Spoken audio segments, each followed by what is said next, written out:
Hi everyone, my name is Michaela. I use she, her pronouns, and I work for the Penrose Library in the Pikes Peak Library District. Today I'm going to walk you all through how to screen print at home using materials that you may already have or that would be easily found in your local craft store. It's a relatively easy screen printing process and I'm really excited to share it with you, so let's get started. To screen print at home, you will need newspaper, newsprint, or something to cover your workspace, a template for the image you want to print, scissors, a dull pencil, paintbrushes, Mod Podge, a plastic card of some kind, thick acrylic paint, thin sheer fabric like chiffon, and an embroidery hoop. You will also need masking tape, scratch paper, and whatever you want to print on. The first step is to cut your fabric down into squares that are only a few inches larger than your embroidery hoop. I'm using a white chiffon fabric that's pretty easy to cut, so I'm able to cut 2 squares at once. After you've cut your fabric squares, you'll stretch 1 square across the embroidery hoop. These hoops keep fabric taut so you can sew into them, but it also works for something like this. The fabric might be a little loose when you first tighten the hoop, so pull on the edges to tighten it further. If your fabric has wrinkles in it like mine, you'll know you've pulled it taut when the wrinkles disappear.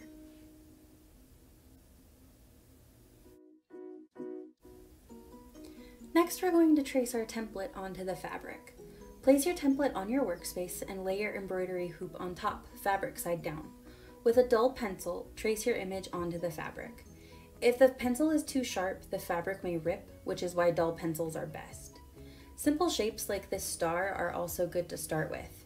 I drew this star and colored it in with Sharpie so it was easier to see, but feel free to draw your own images, or if you can, print something out from the internet and trace it.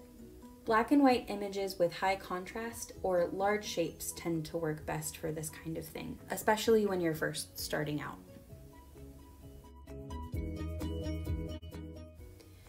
To minimize the amount of Mod Podge we use, take your masking tape or painter's tape and apply tape around your image. Make sure not to cover the image itself, just create a border.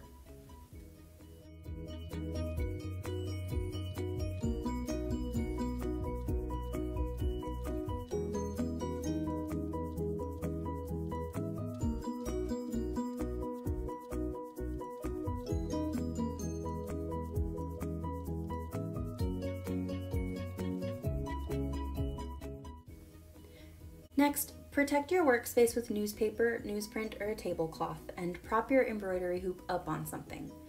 Then you're going to paint around your image with Mod Podge. It's important to prop the hoop up so the fabric isn't touching the workspace, otherwise the Mod Podge will glue your fabric to whatever is beneath it. The Mod Podge will dry on the fabric and create a barrier so paint can't go through the fabric in those areas. The tape is doing the same thing. Once you've painted Mod Podge around your image, let it dry before going on to the next step. Once the Mod Podge is dry, hold the fabric up to light and see if there are any spots you didn't cover completely. Reapply Mod Podge in those areas and wait for it to dry again before moving on. You can also make it dry faster by placing the hoop in front of a fan.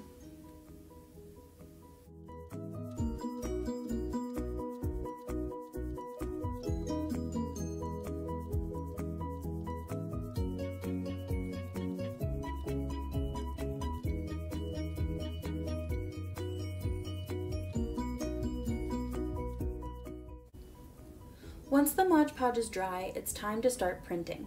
To print, apply paint to the tape first, not the fabric. Then take your plastic card and flood the fabric with paint by holding the embroidery hoop up off of any surface. Use the card to pull the paint over the image, and then you're ready to test print. It's always best to do a test print first on scratch paper. To print, place the hoop fabric side down on your paper and pull the ink through with the plastic card. Try to press the ink through the fabric and onto the paper as best you can. This is the step that might take a bit of practice, which is why test printing is really important.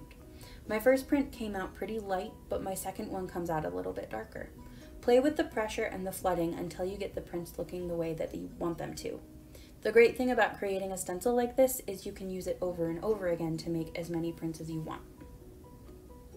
When you feel like you're ready, print on cardstock, a t-shirt, or whatever other materials you may have that will hold paint. Smooth surfaces tend to be best for screen printing, so something like cardstock will be easier to print on than something like watercolor paper. If you're printing on some kind of paper and have extra to work with, it also might help to test your prints on that material as well. My first print here comes out a little bit light again, but I really like the texture that the fabric creates. My second print, you'll see, comes out a little bit darker, but I also really like the texture of that one, so I'll stop there.